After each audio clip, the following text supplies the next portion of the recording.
నమస్తే welcome to news cafe నేను భాగ్యశ్రీ ముందుగా వివిధ వార్తాపత్రికల్లో వచ్చిన ముఖ్యాంశాలు కనుక చూసుకుంటే ముందుగా ఈనాడు ఎడిషన్ చూసుకుంటే బాంబుల వర్షం ఇరాన్పై విరుచుకుపడుతున్న ఇజ్రాయెల్ ఖమేనీ సన్నిహిత సలహాదారు మృతి టెహ్రాన్లో భయానక పరిస్థితులు నగరాన్ని వీడుతున్న జనం G7 నుంచి అర్ధాంతరంగా వచ్చేసిన ట్రంప్ కాల్పుల విరమణ కంటే మెరుగైన పరిష్కారం కోసం చూస్తున్నాం ఖమేనీ ఎక్కడున్నారో తెలుసని వ్యాఖ్య ఇరాన్ బేషరతుగా లొంగిపోవాలన్న అమెరికా అధ్యక్షుడు మొస్సాద్ కేంద్ర కార్యాలయంపై ఇరాన్ దాడి ఉద్రిక్తల తగ్గింపునకు ఐరోపా అరబ్ దేశాల పిలుపు సరిహద్దులు దాటి ఆర్మేనియా చేరుకున్న భారత విద్యార్థులు ఇక బలకచెర్లపై చర్చిద్దాం రండి అన్ని పార్టీలను కలుపుకొని ప్రభుత్వ కార్యాచరణ నేడు అఖిలపక్ష ఎంపీలకు మంత్రి ఉత్తమ్ ప్రెజెంటేషన్ కేంద్ర మంత్రులు కిషన్ రెడ్డి సంజయ్ సహా ఎంపీలందరికీ ఆహ్వానం హాజరు కానున్న సీఎం రేవంత్ రెడ్డి వాంగ్మూల రూపంలో సాక్ష్యాలు ఫోన్ అక్రమ ట్యాపింగ్ కేసులో సిట్ ముందుకు బాధితులు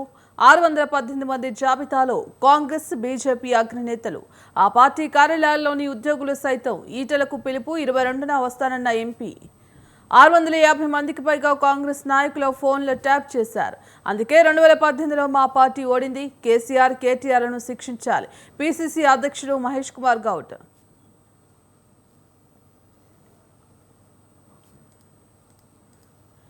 ఏపీకి సంబంధించిన ఎడిషన్ చూసుకుంటే చెల్లిపైన దొంగ చెవులు తెలంగాణలో YS Sharmila phone tapping Jagan కోసం కేసీఆర్ పోలీసుల ఆపరేషన్ ఇక షర్మిల కదలికలు ఫోన్ కాల్స్ పై అబ్జర్వేషన్ ఆమె మాట్లాడే వారి ఫోన్లు ట్యాప్ ఎప్పటికప్పుడు జగన్ కు సమాచారం నాడు ఒకేసారి 650 మంది ఫోన్లపై నిఘా ఆధారాలు సేకరించిన తెలంగాణ సిట్ ఇక కేసీఆర్ ప్రభుత్వ హయాంలో హద్దులు దాటిన ట్యాపింగ్ వ్యవహారం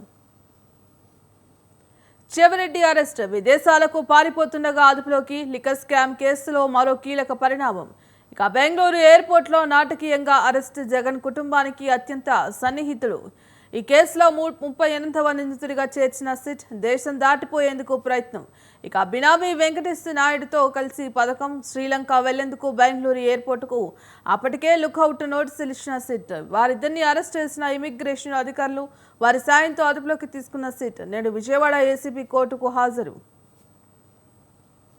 అమరావతికి మరింత జోష్ 2 కీలక ప్రాజెక్టులకు కేంద్రం ఆమోదం 1458 కోట్లతో ఉమ్మడి కేంద్ర సచివాలయం 1329 కోట్లతో కేంద్ర ఉద్యోగుల క్వార్టర్స్ కూడా ఇక ఐనవోలులో గతంలోనే 17 ఎకరాల కేటాయింపు వీటికి మళ్ళీ అక్కడే భూములు ఇవ్వనున్న సిఆర్డీఏ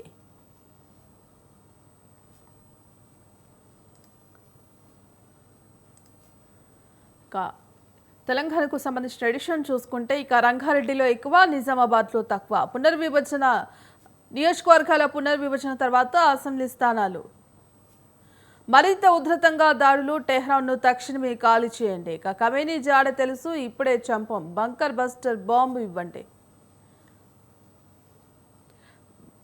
బ్యారేజ్లపై నిర్ణయం కేసీఆర్దే ఇక మంత్రివర్గ సమావేశాల్లో ఎలాంటి నిర్ణయం జరగలేదు జస్టిస్ ఘోష్ కమిషన్ కు తెలిపిన నీటిపారుదల శాఖ కేసీఆర్ వాంగ్మూలాన్ని తోసిపుచ్చిన ప్రభుత్వం తల్లిదండ్రులు ఉన్నంత వరకు ఆస్తిలో వాటాలు కోరకుండా చేయాలి హైకోర్టు అధికారం ఉంటే ఆస్తి వివాహ వివాదాల్లో ఆస్తులన్నింటినీ కోర్టు కస్టడీలోకి తీసుకునే వాళ్ళం ఆర్థికంగా ఉన్న వాటా కోసం పట్టుపడుతున్నారు తోబుట్టువులు ఆస్తి వివాదాల కేసులో జస్టిస్ బి విజయసేన రెడ్డి వ్యాఖ్యలు 44 గజాల స్థలం కోసం ఓ చార్టర్డ్ అకౌంట్ పట్టుబట్టడంపై విస్మయం అహంకారం వీడితే కుటుంబంలోనే సమస్యల పరిష్కారం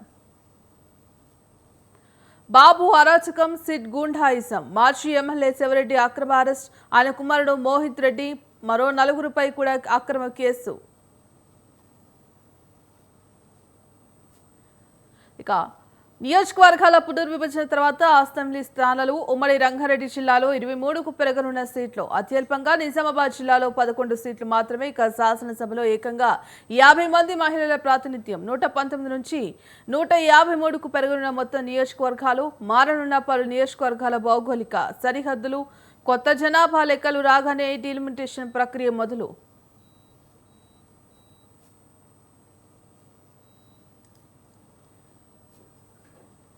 ఆంధ్రజ్యోతికి సంబంధించిన ఎడిషన్ చూసుకుంటే సరిహద్దులు దాటిన ఫోన్ ట్యాపింగ్ జాబితాలో తెలంగాణతో పాటు ఏపీ నేతల ఫోన్లు కూడా ఏపీ కాంగ్రెస్ షర్మిల కదలికలు సంభాషణలపై నిఘా ఎప్పటికప్పుడు ఆ వివరాలు నాటి ఏపీ సీఎం జగన్ కు తవ్వుతున్న కొద్దీ బయటపడుతున్న ప్రభాకర్ రావు లీలలు నేడు ఆయనను మరోసారి విచారించిన సిట్ ఎవరి ఆదేశాలతో ఫోన్ ట్యాపింగ్ జరిగిందన్నది నిర్ధారించుకునే ప్రయత్నంలో అధికారులు టీపీసీసీ చీఫ్ మహేష్ గౌడ్ గాలి అనిల్ కుమార్ గద్వాల నేత సరిత వాంగ్మూలాల నమోదు ఫోన్ ట్యాపింగ్ కేసులో కేసీఆర్ కేటీఆర్తో పాటు సంబంధిత అధికారులను శిక్షించాల్సిందే నేడు సిట్ ముందుకు బీజేపీ నాయకులు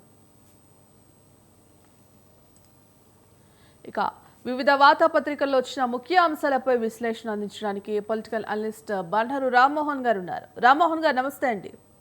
నమస్కారం. ఎస్ సార్, రామ్మోహన్ గారు ఇవాళ బనకచర్లపై చర్చకు రండి సిద్ధం అంటూ కూడా ఏదైతే ఇప్పటికే మంత్రి ఉత్తమ్ కుమార్ రెడ్డి కూడా అన్ని పార్టీ నాయకులను కూడా ఆహ్వానించడం జరిగింది. ఇవాళ దీని మీద ప్రెజెంటేషన్ కూడా ఇవ్వడం జరుగుతోంది. అంటే ఏ విధంగా చూడొచ్చు అంటారు? అమ్మ మీకు అట్లాగే స్వతంత్ర టీవీ ప్రేక్షకుల నమస్కారం. ఆలస్యమైంది ఇప్పటికే అంటున్నారు. బనకచర్ల ప్రాజెక్టు మీద ఎప్పుడో ఈ అఖిలపక్ష సమావేశం పెట్టాల్సి ఉండే ఉత్తమ్ కుమార్ రెడ్డి గారు చాలా ఆలస్యం చేశారు. ఇవాళ బీజేపీ ఎంపీలు 8 మంది, తెలంగాణలో కాంగ్రెస్ ఎంపీలు 8 మంది ఉండి బనకచర్ల మీద స్పష్టమైన వైఖరితో కేంద్ర ప్రభుత్వం దగ్గర ఉంటే బాగుండేది. నా ఉద్దేశం ఏంటంటే, నేను ఉమ్మడి రాష్ట్ర అభివృద్ధిని కోరుకునేవాడిని, నాకు వేరే పక్షపాతం లేదు. కానీ తెలంగాణ ప్రజల ఆకాంక్షలను వీటిని ప్రతిబింబించడంలో ఈ రాజకీయ కక్షలతో 3 ముక్కలు ఆడుతూ అవసరమైన తర్వాత అంటే గత జల సేతు బంధనం చేస్తున్నారు. మొదటి నుంచి కూడా వీళ్ళు అంటున్నారు. కాంగ్రెస్ ప్రభుత్వం వచ్చి 1.5 year అయింది.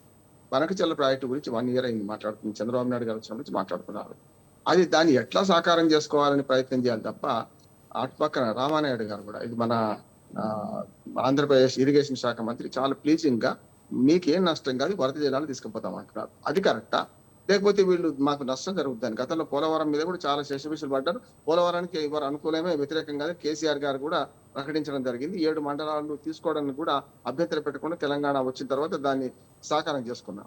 కనుక ఇప్పుడు నేనేమంటున్నానంటే, ఏదైతే బనకచర్ల మీద అపోహలు ఉన్నాయి, దానికి కారణం ఏంటంటే తెలంగాణలో 930 టీఎంసీల నీళ్లు అశ్వరుడు జలాలు వాడుకున్నాక ఆ తర్వాత వచ్చిన పోయే మిగులు జలాలకు దాన్ని వాడుకుందామనే ఒక ప్రతిపాదన.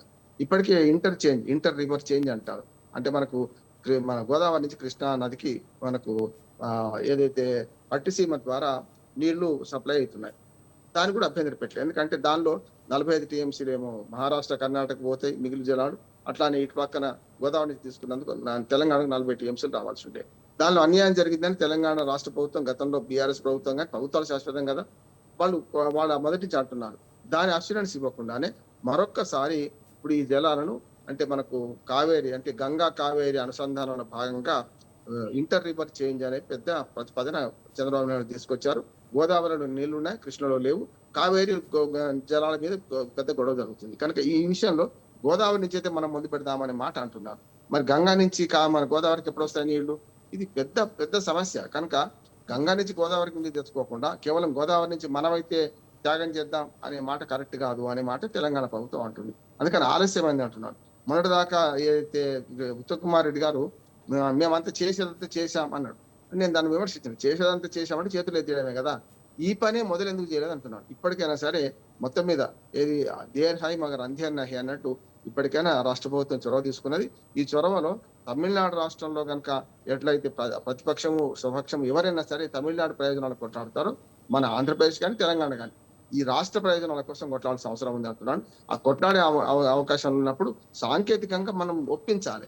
అయ్యా మాకు బనకచర్ల కట్టుకుంటే ఇది నష్టం అని ఎవరు చెప్పాలి? కేంద్ర ప్రభుత్వానికి చెప్పాలి. జలవనరులన్నీ కూడా కేంద్ర ప్రభుత్వం ఆధీనంలో ఉన్నాయి.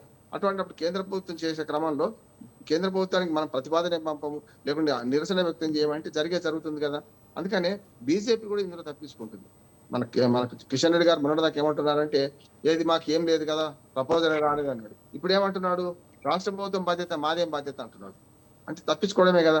నేనేమంటున్నాను, కేంద్రంలో మంత్రిగా ఉన్నాడు, సీనియర్ మంత్రిగా ఉన్నారు, 2 మంత్రులు ఉన్నారు మన దగ్గర నుంచి, 8 మంది ఎంపీలు ఉన్నారు బీజేపీకి. వీళ్ళు చేయాల్సిన పని అంటే రాష్ట్రానికి అన్యాయం జరుగుతున్నప్పుడైతే వాళ్ళు పోరాడానా లేదా? అవును, కేంద్ర మంత్రి దేశానికి అంత మంత్రి, కేంద్ర మంత్రులు దేశానికి అంత ప్రాతినిధ్యం వహిస్తారు, కాదంటలేను. కానీ ఒక సొంత రాష్ట్రానికి అన్యాయం జరుగుతున్నప్పుడు అంటున్నారా, కరెక్టా తెలుసుకొని అక్కడ చర్చించాల్సిన అవసరం అయితే ఉన్నది కదా. అందుకని వాళ్ళ అఖిల పక్షంలో స్పష్టంగా ఎందుకు నష్టం జరుగుతుంది అని ఆంధ్రప్రదేశ్ ప్రభుత్వాన్ని ప్రశ్నిస్తూ గతంలో వీళ్ళు లేఖలు రాసిన లేఖలు బయట పెట్టాలి. ఆ లేఖలలో ఏముంది చెప్పాలి. బనకచెర్ల వల్ల తెలంగాణకి ఎట్లా నష్టం జరుగుతుంది అని దాని మీద స్పష్టంగా ఒక నోట్ ఇవ్వాలి. అప్పుడు దాని మీద చర్చ పెట్టి ఒక ఏకగ్రీవ తీర్మానం చేసి కేంద్రానికి పంపితే దాన్ని పట్టించుకోకపోతే ఉద్యమం చేయొచ్చు. కానీ మొదలే అఖిలపక్షాన్ని కూర్చోబెట్టకుండా ఇప్పటిదాకా మా పని మేము చేసినాం కానీ ఏం కాలేదు అని అంటే మాత్రం కష్టమే. ఇప్పుడైతే మొదలైంది. అన్ని పక్షాలు సమావేశం పెట్టాక ఏమంటారు? ఆలస్యమైందంటారా? ఇప్పటికి జరగాల్సిన నష్టం జరిగిందంటారా? మోహన్ గారు ఇక తెలంగాణకు సంబంధించి చూసుకుంటే ఇప్పటికే ఆ ఫోన్ ట్యాపింగ్ కేసులో ఎన్నో కీలక పరిణామాలు అయితే చోటు చేసుకుంటున్నాయి. ఇప్పటికే అటు ఎస్ఐబి చీఫ్ ఆ, ప్రభాకర్ రావును కూడా అటు అధికారులు విచారిస్తున్నారు. మరి ఈ నేపథ్యంలో ఇందులోనే ఓ కీలక పరిణామం అయితే చోటు చేసుకుంది. ఇక కేవలం తెలంగాణకే కాదు ఏపీలో కూడా ఫోన్ ట్యాపింగ్ జరుగుతుందంటూ కూడా అయితే విచారణలో వెల్లడించిన పరిస్థితి కనిపిస్తోంది. అంటే అటు వైఎస్ షర్మిలను ఫోన్ ట్యాపింగ్ కూడా చేసినట్టుగా వెల్లడించారు. అంటే దీన్ని ఏ విధంగా చూడొచ్చు అంటారు? భాగ్యశ్రీ గారు ఇందులో కూడా కొంచెం ఆలస్యం చేస్తున్నారంట. విచారణ ఆలస్యం కావడానికి ప్రధానమైన కారణం మనకు ప్రభాకర్ రావు గారు అమెరికాకి వెళ్ళి 16 నెలల పాటు అక్కడే ఉండడం. దాంతో వారిని రప్పించడం కోసం చివరికి సుప్రీంకోర్టుకు వెళ్తే సుప్రీంకోర్టు ఆర్డర్ ఇచ్చేదాకా ప్రభాకర్ రావు గారు రాలేదు బయట. అందుకని వాళ్ళు వచ్చారు. 3 సార్లు హాజరయ్యారు. మొదటిసారి హాజరైనప్పుడేమో మామూలు తీసుకున్నారు. రెండోసారి తీసుకున్నప్పుడేమో కొంత సాక్ష్యాలు బలంగా ఉన్నాయని చెప్పి ఆయన వైపే వేరెత్తి చూపించారు.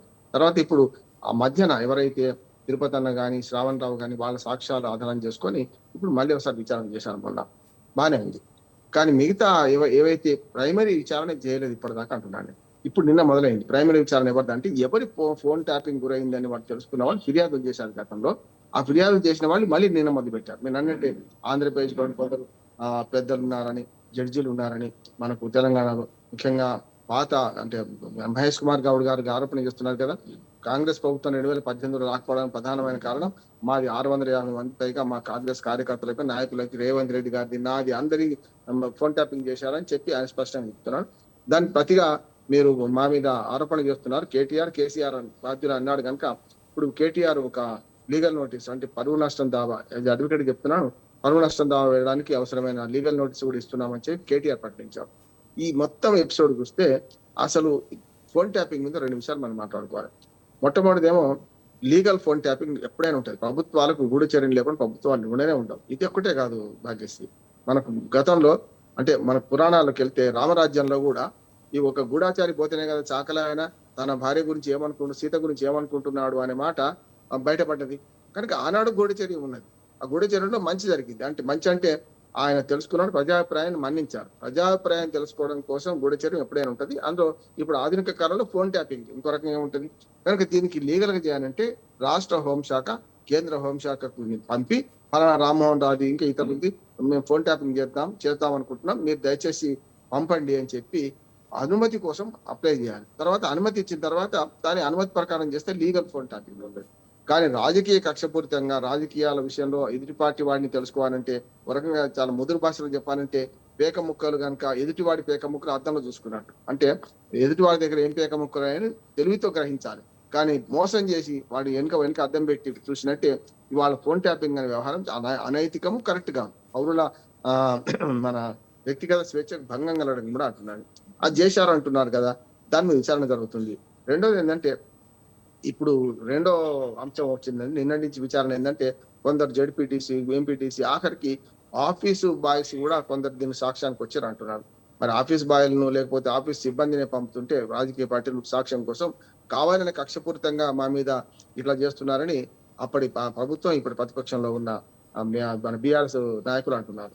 కనుక మొత్తం మీద ఇందులో కొండందవి వెనకనబడతారా, నిజంగానే ఫోన్ ట్యాపింగ్ జరిగిందని నిరూపిస్తారా అన్న దానికి ప్రధానమైన టెక్నికల్ సాక్ష్యాధారాలు కావాల్సి ఉంటుంది. ఇందులో ఇంకోటి ఏం లేదు. ఇప్పటికే టెక్నికల్ సాక్ష్యాధారాలను మనం ధ్వంసం చేశాం. చూసాం కదా మనం. ఒక ఇన్స్పెక్టర్ డిఎస్పీ స్థాయి అధికారి తన ఆఫీసులో ఇవన్నీ పెగాసెస్ దిగుమతి చేసుకొని టెక్నాలజీ దిగుమతి చేసుకొని 2 చోట్ల ప్రభాకర్ రావు గారి ఇంట్లో పెట్టారు, పోలీస్ స్టేషన్ లో తన ఆఫీసులో పెట్టుకున్నారు. 2 రూములు ప్రత్యేకంగా తీసుకున్నారు. దీనికి ప్రధానంగా వాళ్ళు చూపించే కారణం ఏంటంటే మన వామపక్ష తీవ్రవాదులు లేకుంటే మత తీవ్రవాదుల ప్రమేయం ఎక్కువ, మన ప్రమాదం ఎక్కువ ఉంటది కనుక హైదరాబాద్ నగరం ఉంది కనుక దాని గురించే మేము చేశామని అంటున్నారు. ఇప్పుడు కూడా రేవంత్ రెడ్డి ప్రభుత్వంలో ఫోన్ ట్యాపింగ్ జరుగుతలేదా? ఆయనే ఒప్పుకున్నాడు జరుగుతుంది, కానీ లీగల్ గా జరుగుతుంది అంటున్నాడు. ఎప్పుడైనా ప్రభుత్వాలు చెప్పేది అదే, లీగల్ పర్మిషన్లు తీసుకొని దానికి అదనంగా కొన్ని నెంబర్లు చేర్చి వీళ్ళ ఎట్లాగూ కత్తితో కూరగాయలు కోయొచ్చు, మిడకాయలు కోయొచ్చు. కనుక కత్తి అనేది ఉన్నది కనుక ఆ కత్తితోని ఏం చేస్తారు అనేది లీగల్ గా చేస్తారా ఇల్లీగల్ గా చేస్తారా అనేది మనకు సంశయాత్మకంగా ఉంటది కనుక ఈ విషయంలో వీలైన తొందరగా, ఎందుకంటే కాంగ్రెస్ ప్రభుత్వం వచ్చినాక 1.5 year లో మొట్టమొదటి కేసే ఇది గొర్రెల కుంభకోణం, తర్వాత టెలిఫోన్ ట్యాపింగ్. దీని మీద 18 నెలలైనా ఏం తెలుసలేకపోయిందని అంటున్నారు. ఆందోళన ఏమీ లేదు అని మాట ఇటు పక్కన ప్రతిపక్షాలు అంటున్నారు కనుక ఇప్పటికైనా సరే తేల్చాలి. ఇల్లీగల్ ఫోన్ ట్యాపింగ్ జరిగితే పౌరుల వ్యక్తిగత స్వేచ్ఛకు భంగం కలిగినట్టు సెలబ్రిటీస్, లేకపోతే సినిమా యాక్టర్లు ఉన్నారు, అందులో రాజకీయ నాయకులు ఉన్నారు, జడ్జీలు ఉన్నారు, ఇంతమంది చెప్తున్నట్టు ఇంతమంది పౌర స్వేచ్ఛను అయితే భంగం కలిగించినట్టు లెక్క కదా. కనుక భాగ్యశ్రీ గారు తప్పనిసరి దీని మీద విచారణ జరపాలి, దోషులను శిక్షించాలని మనం కోరుతాం. ఎస్ రామ్మోహన్ గారు, మరి ఇప్పటికే తవ్వుతున్న కొద్దీ ఈ ప్రభాకర్ రావు నిజాలైతే బయటపడుతున్నట్టుగా తెలుస్తోంది. మరి 18 నెలలు గడిచినప్పటికీ కూడా ఈ ఫోన్ ట్యాపింగ్ కేసు అనేది ఒక కొలిక్కి రావడం లేదు. మరి తాజాగా ఇటు ఏపీలో కూడా ఫోన్ ట్యాపింగ్ జరుగుతుందంటూ కూడా ఈ కీలక పరిణామం అయితే చోటు చేసుకుంది. మరి ఈ నేపథ్యంలో నేడు మరోసారి కూడా సిట్ ముందుకు ఇవాళ ప్రభాకర్ రావు హాజరు కాబోతున్నారు. మరి ఇప్పటికైనా ఈ అంశం అనేది ఈ కేసు వ్యవహారం అనేది ఓ కొలిక్కి వచ్చే అవకాశం ఉందంటారా? ఇంకా ఎంతమందిని విచారించే అవకాశం కనిపిస్తుందంటారు? అంటే దీనిలో మనం విచారణ జరుగుతున్న సందర్భంలో ఇప్పుడు ప్రభాకర్ రావు గారి లీలలు అనడానికి కూడా లేదు. ఎందుకు లేదంటే ఇప్పుడు విచారణ జరుగుతున్నప్పుడు అంతా నిందితులు మాత్రమే, వాళ్ళు ముద్దాయిలు మాత్రమే, కానీ మన నేరస్తులు కాదు కదా. కనుక వాళ్ళ సాక్ష్యాన్ని బట్టి మనకు అప్పటికప్పుడు బయటకు వచ్చిన దాన్ని బట్టి వాళ్ళైతే లీగల్ గా అఫీషియల్ గా మాత్రం విచారణ జరుగుతున్న సంస్థలు ఎక్కడా కూడా ఫోన్ ట్యాపింగ్ లో ఫలానా వారి సాక్ష్యం ఎట్లా చెప్పారు, ఫలానా వారి సాక్ష్యం ఎట్లా చెప్పారని ఎక్కడ చెప్పలేదు బయటకు.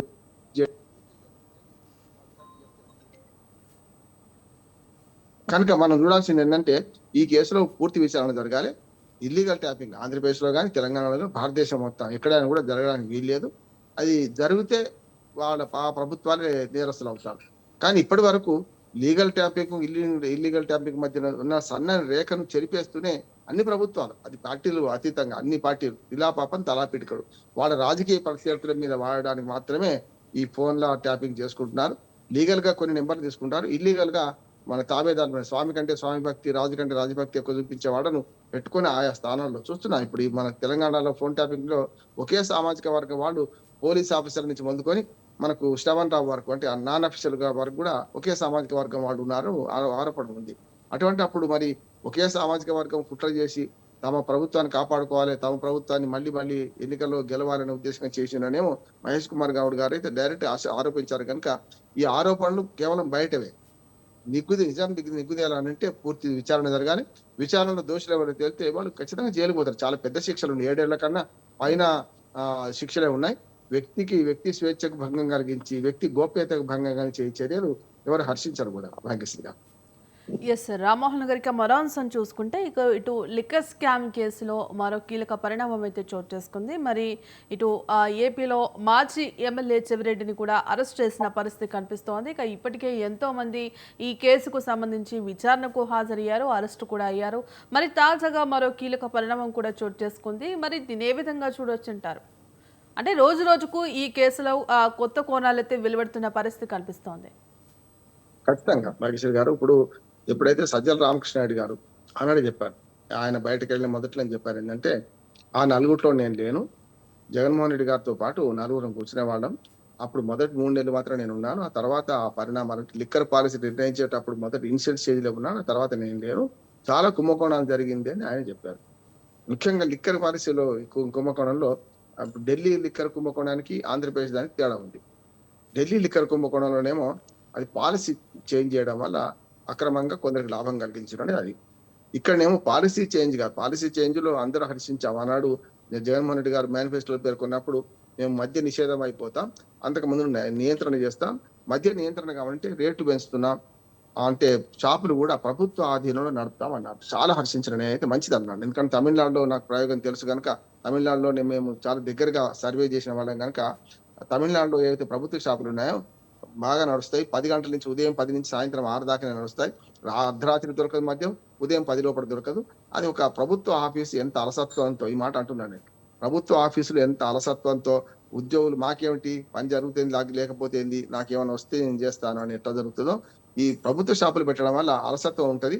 దాని ద్వారా ఉద్యోగులకు పెద్ద లాభం ఉండదు కనుక, లాభంతో వాళ్ళ భాగస్వామ్యం ఉండదు కనుక వాళ్ళు చాలా నిర్లిప్తంగా పనిచేస్తారు, అంటే తక్కువ అమ్మకాలు చేస్తారు అని భావించినాం. అంటే ప్రభుత్వ ఆధ్వర్యంలో షాపులు ఉండాలి. గతంలో కూడా ఢిల్లీలో పర్మిట్ హౌసెస్ ఉండేవి, ప్రభుత్వ ఆధ్వర్యంలో నడిపేది. అక్కడ లిక్కర్ పాలసీ మార్చి ప్రభుత్వం నుంచి ప్రైవేట్కి అప్పచెప్పారు. ఇక్కడనేమో మంచి పాలసీ వచ్చిందని అనుకున్నాను నేను. కానీ ఇక్కడ ఏం జరిగింది, చాలా వరకు అన్ని షాపుల్లో డిజిటల్ పేమెంట్స్ బదులు చాలా వరకు క్యాష్ పేమెంట్, నగదు బదిలీలు జరిగినాయి, నగదు పేమెంట్లు జరిగినాయి అని ఆరోపణ ప్రధానంగా.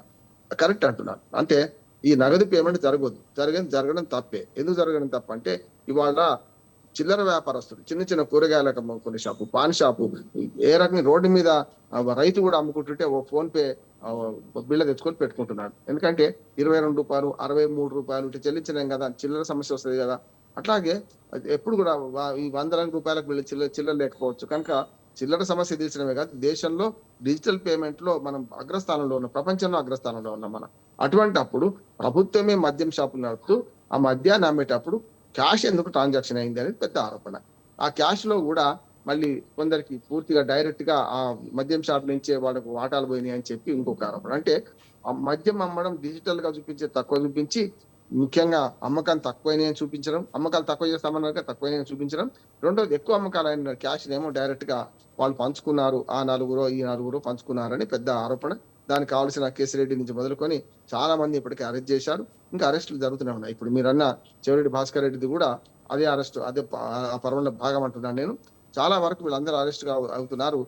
దీన్ని రాజకీయ కక్షలు చూడవచ్చు, లేకుంటే నిజమే కావచ్చు.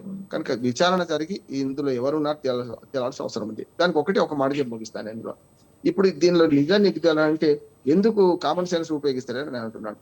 ఒకటి ఏంటంటే, ఇప్పుడు ప్రభుత్వం వచ్చి మన జూన్ 12కు సంవత్సరం అయింది, తెలుగుదేశం ప్రభుత్వం వచ్చి, కూటమి ప్రభుత్వం వచ్చి. ఈ 1 year గా అంతకు ముందు అంటే పాలసీ మారింది మాత్రం 9 నెలల నుంచి, అంటే ప్రభుత్వం వచ్చి కుదురుకునే 3-4 నెలలు పట్టింది. మద్యం పాలసీలో మళ్ళీ ప్రైవేటు మన వేలం వేశారు, ప్రైవేట్ షాపులు వచ్చేసినాయి. ఇప్పుడు ప్రైవేట్ షాపులు అదే ప్రాంతాల్లో ఉన్నాయి కదా. గతంలో జగన్మోహన్ రెడ్డి గారి హయాంలో ఏదైతే షాపులు ఉన్నాయో ఆ షాపులో మద్యం ఎంత అమ్మింది, అదే ఏరియాలో same shutter, same shopping complex కాకపోవచ్చు, పక్కన ఆ ఏరియాలో ఉన్న దానిలో ఇప్పుడు ప్రభుత్వం నడుపుతున్న మన ప్రైవేట్ వాళ్ళకి అప్పచెప్పిన దానిలో ఎంత అమ్మకాలు జరుగుతున్నాయి, జగన్మోహన్ రెడ్డి గారి హయాంలో ఆ ఏరియాలో ఎంత అమ్మకాలు జరిగినాయి, ఇప్పుడు ఈ 9 నెలలుగా 8 నెలలుగా ఎంత అమ్మకాలు జరుగుతున్నాయి, అదే షాపు అది అక్కడే ఉంది అని రెండు గమనిస్తే ఇప్పుడు తెలుస్తుంది కదా మనకు. అంటే ఒకవేళ అంతకంటే ఎక్కువ అమ్మకాలు జరిగి డబ్బులు వచ్చినాయి అనుకోండి, అప్పుడు ఏమవుతుందంటే వాళ్ళు తప్పు చేసినట్లు లెక్క. కానీ అంతకంటే తక్కువ అమ్మకాలు అయింది అనుకోండి, మరి డిజిటల్ పేమెంట్ కు నగదు పేమెంట్ కు పెద్ద తేడా లేనట్టే లెక్క, అది కేసు నీరు గారిపోద్ది అంటున్నాడు. అందుకని కామన్ సెన్స్ తో ఆలోచన చేస్తే ఆనాటికి ఈనాటికి ఆ మద్యం షాపులలో తేడా ఎంత, డిజిటలీస్ నుంచి ఎంత మద్యం కొన్నారు, ఆ మద్యం ఎంత అమ్మకమైంది, లెక్కలు ఉంటాయి కదా. వీటిని తీసుకోవాల్సిన అవసరం ఉంది. జగన్మోహన్ రెడ్డి గారి వాదన ప్రకారం ఏమంటున్నారు, 2020 మన 19 వరకు ఏవైతే అమ్మినరో అంతకంటే తక్కువ అమ్మిందని అంత ఆ ప్రభుత్వం చెప్తుంది. కాదు అడ్డగోలుగా అమ్మారు, దానికి లెక్క లేకపోవడానికి కారణం ఏంటంటే నగదు బదిలీ అని ఇటు ప్రభుత్వం అంటుంది. ఈ రెండింటిని నీకు తెలిసడానికి ఇప్పుడు మనకు ఏసీబీ మన సిట్టు విచారణ జరుగుతుంది కనుక చూద్దాం ఏం జరుగుతుందో. ఎస్ రామ్మోహన్ గారు, మరి ముఖ్యంగా చంద్రబాబు డైరెక్షన్లోనే ఈ మద్యం అక్రమ కేసులు దర్యాప్తు జరుగుతోంది. కొన్నాళ్ళుగా చెవిరెడ్డి బంధువులను వేధిస్తున్నారంటూ కూడా వైసీపీ నేతలు ఒక పక్క ఆరోపిస్తున్నారు. మరోపక్క ఇటు బేతాళ కుట్ర అమలు అవుతుందనేందుకు ఇదే ఒక పక్క నిదర్శనం, చెవిరెడ్డి అరెస్ట్కి ఇది ఒక నిదర్శనం అంటూ కూడా మరోపక్క విమర్శలు వినిపిస్తున్నాయి. అంటే దీని ఏ విధంగా చూడొచ్చు అంటారు? రాజకీయ విమర్శలకు కథకు కాళ్ళు లేవు, ముంతకు చెవులు లేవన్నంటే రాజకీయ విమర్శలు చేసుకుంటుంటారు. ఎందుకంటే వాడు జైలుకు పోయినప్పుడు గత ప్రభుత్వం చేసింది అంటారు, సాగినంత కాలం నా అంత వాడు లేడందురు, సాగకపోతే మూరక చతికిల పడిపోదురు అని మత్తువదలరా అని ఎన్నడో కృష్ణుడికి భీముడికి మనకు చెప్పిన పాఠం మన పాట కనపడుతుంది సినిమాలో, తెలుగు సినిమాలో. ఇప్పుడు మనం కూడా రాజకీయ నాయకులు చెప్పాలి, సాగినంత కాలం మా అంత మునగాడలేడు అంటారు. ఆహార్యం మారుతుంది, ఆంగిక మారుతుంది, భాష మారుతుంది.